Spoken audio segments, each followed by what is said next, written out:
Hello and welcome to the show. I am here at the top of Mount Chiliad, racing some more cars down. We've got new lowriders to play around with, and naturally the first one I wanted to have a go with was the Minivan.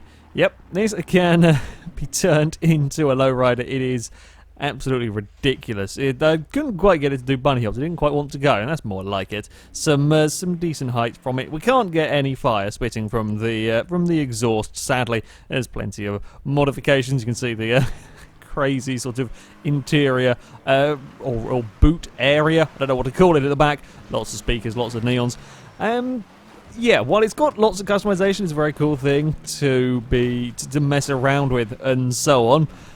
It is still essentially a minivan, which is, let's face it, not exactly the fastest of vehicles when it comes to, well, acceleration and cornering and top speed and so on. So I wasn't really expecting kind of amazing times from this. What it is, despite the lowrider suspension making it incredibly low to the ground, it is very, very easy to drive. Yes, it's not particularly fast. However, the brakes are relatively good at getting slowed down what speed there is. It can carry decent speed through the turns without too much problem. And the bumps, well, don't really cause it that many issues. Despite it being incredibly low to the ground, we have seen this with the previous lowriders, that the bumps really don't cause any issues. For the minivan, it's very simple, very predictable, and as you can see, the fact that this video clip has gone on for so long, this is the first time driving it, and I had absolutely no problems really getting it down Chiliad. It's only the second vehicle ever to complete the course on its first attempt. The Kalahari was the other one way back, I think it was on 360. But yeah, the minivan was really rather simple to drive down Chiliad. It looks fantastically crazy. I love that they've given the option, or it's not quite out on other formats. You have to use some mods workarounds to get it to spawn in on PC. But I love that there is the option for turning a minivan into a lowrider, as opposed to the normal vehicles that you would expect. We can do silly things with this. It's fantastic. You can bounce around and whatnot with the hydraulics. And yeah, it was pretty good down a Chiliad. Up next, we have got the Sabre Turbo. That too can be turned into a lowrider. It has a party trick up its sleeve. It can pretty much roll over with the hydraulics. Relatively easy as well. The Primo can, I believe, a little bit of a faff sometimes to get the Primo to go over. This one, yeah, it's not really that hard to get it to roll over on the hydraulics. So yeah, I mean, that's always good. It's always FailRace approved if you can roll over very easily. I do like the I think it's like Inferno paint job on the car here. Now this is much faster than the minivan. The Sabre Turbo is a pretty decent muscle car. Muscle cars tend to do fairly well when it comes to general racing. This one's certainly got a lot more speed. Things were going relatively well on the first run for this car as well, until I turned in a little too soon. I think I clipped the bush ever so slightly because the car just sort of jinxed to the right, and then, well, the speeds that we were taking down that section, you're not really going to be able to do very much about it.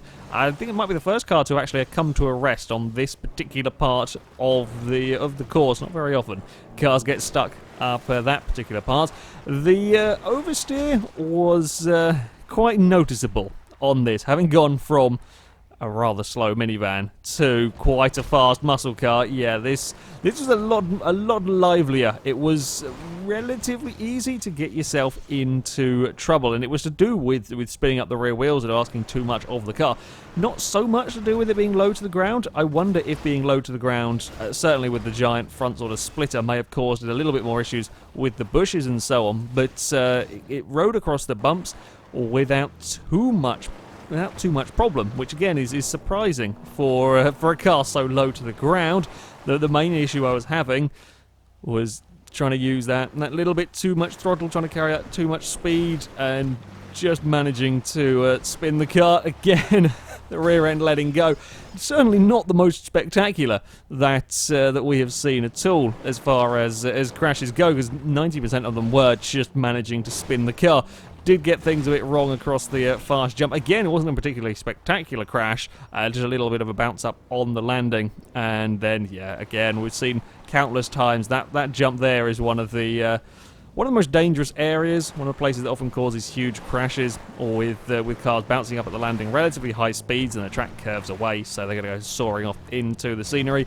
Took a little bit of time, wasn't really too bad with the Sabre. It was all about sort of figuring out what you could get away with, how hard you could push this car through the turns before the back end was going to give up, and you could get away with little slides like that, but yeah, you did have to be quite careful. It's a very narrow course. At the end of the day, with very sudden drops off to either side, a little tiny mistake will often lead to a rather large accident around this course. The hairpin was no problem whatsoever for the Sabre this time, not getting close enough to the bushes to get myself in trouble. You see, it lands these jumps a lot neater than we've seen quite a lot of vehicles, and they're vehicles that would, you would expect to do better than a car that is very much slammed to the floor. You can see I've got the Lowrider suspension down. There's a very good reason for that. If you raise the suspension, if you drive it with the higher suspension, the cars roll over very easily, as we saw with the Primo when we went racing with them. So yeah, this is as low as the car goes, and while it gets a little bit unhappy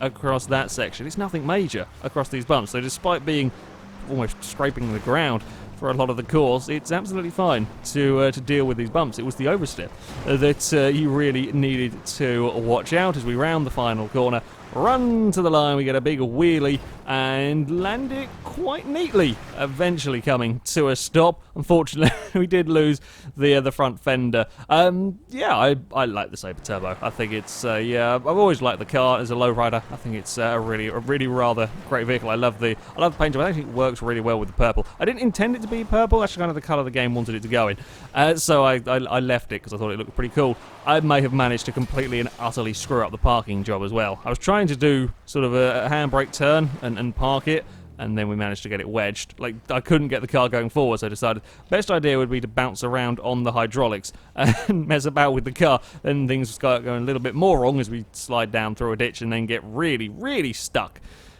Not my finest driving moments, I will be honest. And our final vehicle, probably the silliest of the lot, I'm not sure, between the faction Donk or the Lowrider Minivan. I don't know which is stupider, but yeah, another quite a stupid one.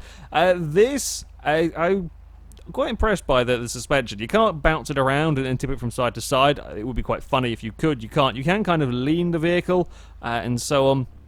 For the sake of this run, we can spit fire as well from the faction. For the sake of this run, though, I was going to have it raised as high as it would go, just to make things interesting for me. Now, of course, the expectation with this very high-riding vehicle, relatively narrow vehicle, I mean, it's the same width as the normal faction, you would expect this to fall over incredibly easy. That was the fear that I had with this vehicle, the expectation that I had with this vehicle.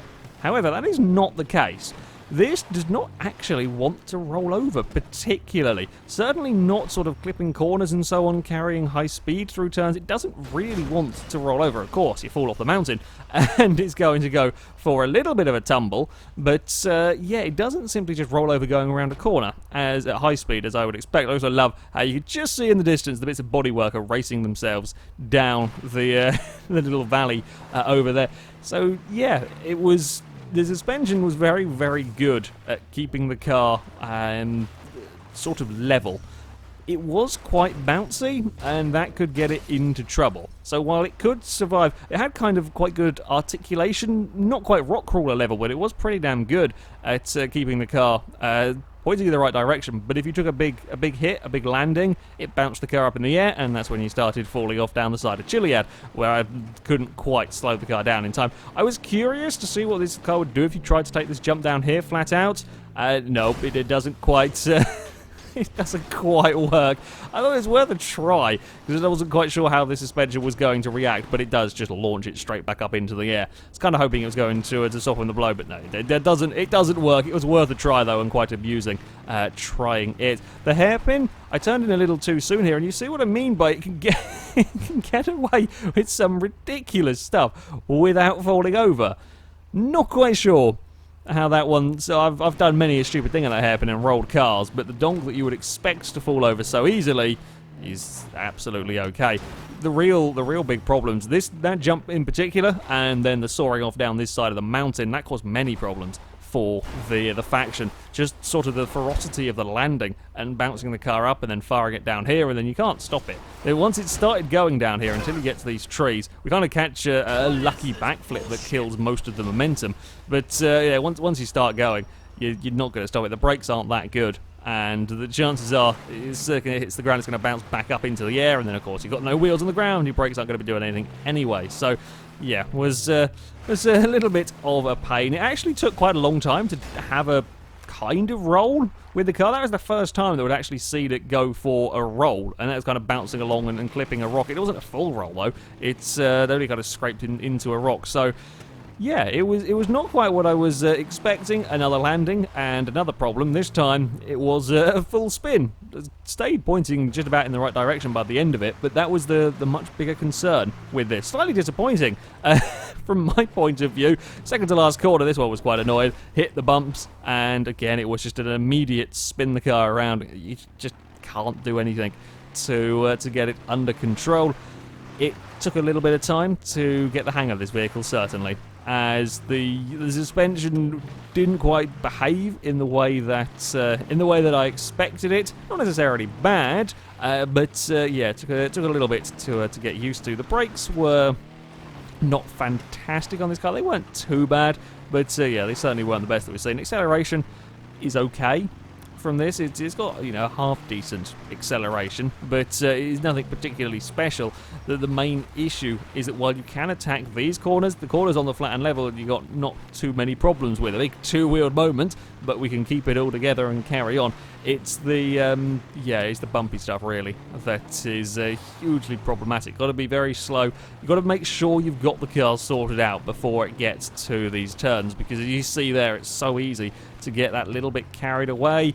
Car starts bouncing around, and then you can't quite do anything about it. It just keeps on going. Get across these jumps, a little bit slow perhaps on the landing, but you've got to be careful. You've got to rein in that speed so it doesn't have a huge bounce. Again, decent speed across that final big jump. There was a bit of a bouncing up into the air, but not too much. Just managed to balance it for this particular run, and then we've got to be really, really careful. You see how much the car wants to bounce around through that second to last turn. We are flat out around the final turn. No problems there. Some mountain bikers are enjoying the view as my faction comes flying through, wibbles and wobbles, and eventually does come to a stop. It's an interesting thing to drive, most definitely. An interesting challenge as well, trying to get it down chiliad. But there we go. I then spotted one of the mountain bikers hadn't paid any attention to the car come flying past, so I decided that the best possible thing to do was photobomb him. I'm assuming he was trying to take a selfie, or maybe he was taking a picture of the scenery. Either way, he is completely and utterly oblivious to the bright purple faction that is prattling around in the background. So yeah, I mean, when you got a car like this, you might as well go and photobomb random AIs that aren't paying any attention. And I managed to lean it over to the side as well. Looks very peculiar, but yeah. There we go. On to the times now. The Sabre Turbo actually sets a very respectable time, a 1:27.0. That puts it only 0.2 of a second down on the Lotus 49. It's quicker than the Blackfin. That's a Lowrider. It's quicker than the Blackfin, quicker than the Dubster, the Penumbra, or the front-wheel drive version of a Penumbra, Felon All-Track, Shelby GT500. You know, that's good going for a Lowrider. You wouldn't expect a Lowrider to be quick down here, but it was a good car. The oversteer caused it some problems, but it was a pretty damn good vehicle. We do have to go a fair way further down the leaderboard to find the other two. The Minivan goes into 94th place with a 134.5. It beats the Chevrolet Kelter and the Kart Cross a fraction slower than a McLaren F1 Longtail and a Skoda Octavia. I think that was a relatively respectable time, really, from the Minivan, considering it was so slow. It was so easy to drive down here that, yeah, there's not perhaps too surprising it's down there. And the faction Donk 135.0, half a second down on the minivan. The struggles with the bumps and just the overall slight lack of performance from the faction as well meant that, yeah, it's an okay time, but it's nothing particularly special. It had issues that I wasn't expecting from the car. That was the big thing with that one. It had slightly peculiar issues almost to what I was expecting. Anyway, that is it for this video, guys. As ever, I will put links to all of the mods that I have used in the description, so you can download them, have a go with them yourself. But that's it from me. Thank you very much for watching, and until next time, goodbye.